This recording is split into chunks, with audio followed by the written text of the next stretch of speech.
What is up, y'all? This is JV here, and today got an album haul video for you guys. I hope y'all doing alright. You know, Christmas season is here, and I don't know if I will be posting this before or after Christmas. I'm not sure exactly where this falls, but I'm assuming like Christmas Eve or something like that around. So Merry Christmas to you guys. Got my album haul, got some stuff that I picked up, and I'm wearing a coat because I'm really cold right now.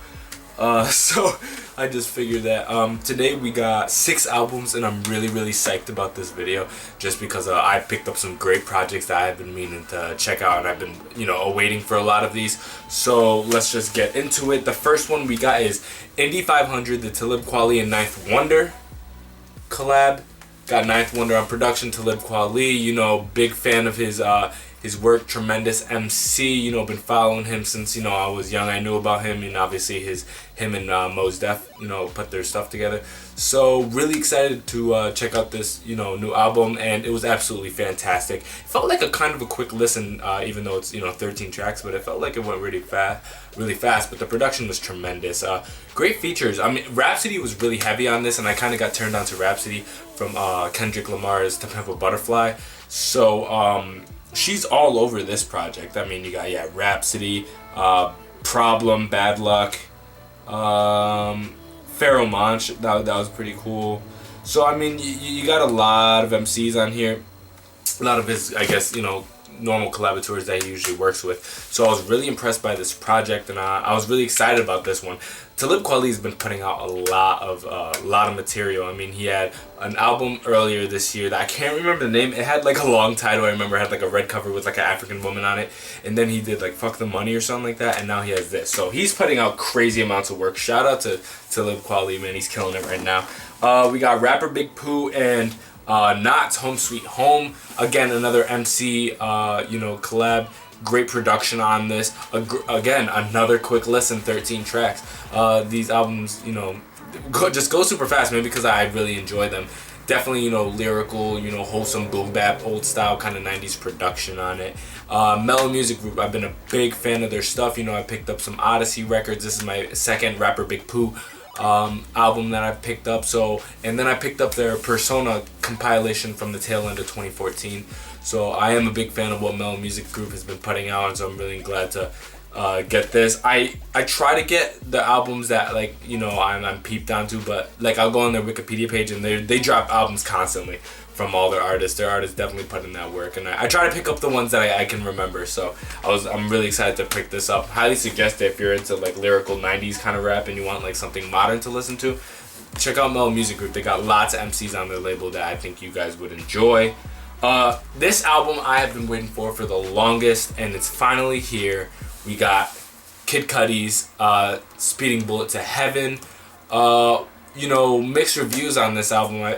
People for the most part are looking at it quite negatively. To me, this is definitely, you know, his second attempt at doing like some, you know, punk alt rock kind of album.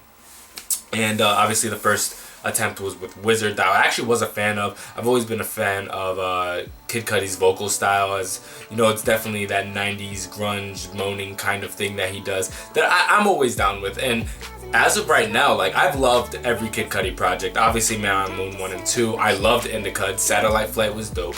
So with this one, when people told me he was going punk again and that it's a really raw record, you know, he dropped Judgmental Cunt and Confused, and I was feeling those two records. I was down for it, and so I was like, I think I might like this record, and it turns out I was right. Surprisingly enough, I actually like this Kid Cudi record, but I get why so many people hate it. You know, it's super.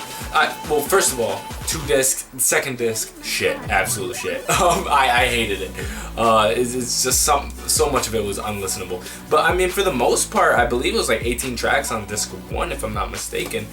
I enjoyed for the most part. It was very, you know, like, yeah, again, early 90s grunge, you know, kind of like an unfiltered Nirvana kind of shit. But for the most part, I was digging it. I've always been a fan of what Kid Cudi's done. So from that, perspective, I'm biased, but I think I could look at this album objectively.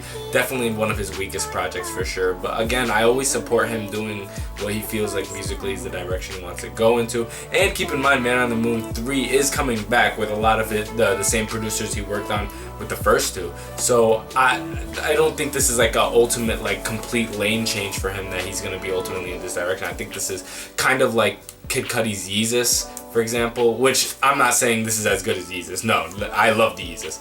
But I feel like this is kind of like an album for him. So yeah, Kid Cudi's Speed and Bullet to Heaven. Really excited about that. I bought physically every Kid Cudi album that I can get my hands on. This album I am absolutely loving right now. I've listened to I listened to it for the first time today, and I've already listened to the album front to back 3 times in one day. We got Pusha T's King Push, Darkest Before Dawn, The Prelude.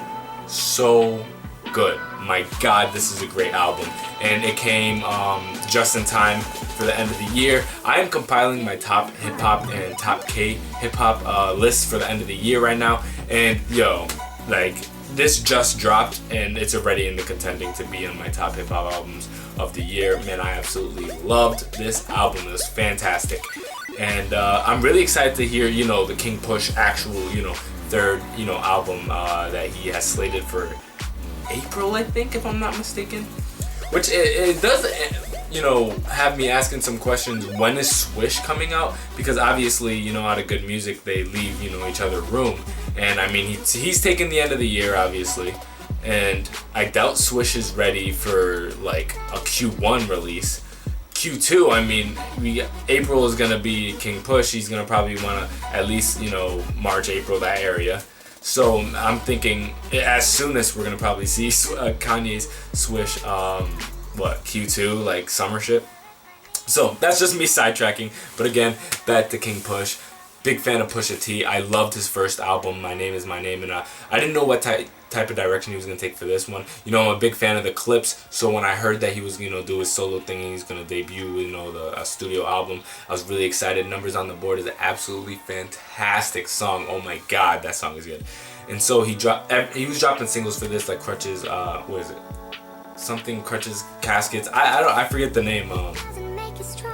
All I See Is Victims. That joint is fire. And then he had Untouchable with that prominent Biggie sample on it. Untouchable, unquenchable. So good, man. I'm such a fan of this guy. So yeah, man, Pusha T. The only complaint I would have on this album is definitely the packaging. It's like literally an envelope. The stickers were like super sloppily put on. But I mean, hey, it's a prelude, so I'm not worried about it. And then these next 2 albums are 2 albums that I have not listened to yet. But all the rest I've listened to. These 2 I have not listened to. We got Chris Brown's Royalty. I've been following Chris Brown's music for a minute, but this is only the second physical I picked up. I picked up last year's X album. Big fan. A lot of great singles on that. Loyal, Fine China. Great songs off that. New Flame. So we got Royalty here, and I'm actually not too familiar with a lot of the songs off this. Now, I did watch all the music videos that he dropped before, so I've heard them. Like, I've heard Liquor, Zero. He has a track with, what's his name? Yeah, Solo Lucci, who literally is like a Future clone on this particular song. So, yeah, I'm really interested to hear the album. From what I've been hearing so far, it doesn't sound very good that people seem to be liking this. Or, no. The reviewers, I've heard a lot of reviewers not positive on not really positive on this album. However, from the fans, I hear that they loved it, that he, tries out different things and takes risks, and he successfully does it from their perspective. So I consider myself like a moderate, Chris Brown fan. I'm not a stan by any means. I don't follow everything he does, but when he drops projects, I usually peep him out and see what's going on. I did listen to that giant thing that he put out on DatPiff that it had like 30 something tracks. I listened to all of them and I enjoyed them, which I'm assuming are just a whole bunch of album throwaways. So yeah, Royalty. I'm really excited to check this out, and it's nice. He got his daughter on the cover, so shout out to him. Happy that he's a dad. And now, lastly, we got Jaron Benton's My Grandma's Basement. Out of Funk Volume. I knew nothing about this album. I did not know that Jaron Benton was dropping an album. This literally I saw on Amazon. I saw it like on my suggestions to buy when I was buying these albums. And I was like, Jaron Benton's dropping an album? Always been a fan of his bars, you know. I'm a fan of Funk Volume in general for the most part, you know. Hobson, you know, I have my ups and downs with his music, you know. Sometimes he comes off a little, you know, preachy and shit like that. But I'm a fan of Jaron Benton, and kind of got peeped back onto Jaron Benton because I knew about him, but I didn't pay much attention to him. Definitely with that whole Horseshoe Gang Funk Volume beef thing that they had going on, I got peeped back onto Jaron Benton. I was like, oh yeah, that dude can spit, man. So yeah, man. Wanted to pick up his album, My Grandma's Basement. Know nothing about it. Don't know how it's gonna sound. Maybe I like it. Maybe I won't. Who knows? So as a summary, going back over the albums, we got Talib Kweli's Indy 500, rapper Big Pooh and Knott's Home Sweet Home, Kid Cudi's Speedin' Bullet to Heaven, Pusha T's King Push, Darkest Before Dawn, The Prelude, Chris Brown's Royalty, and Jaron Benton's My Grandma's Basement. If you have any questions about any of these albums, leave them in the comment section below. Until next time, this is JV. I love you guys. Bye.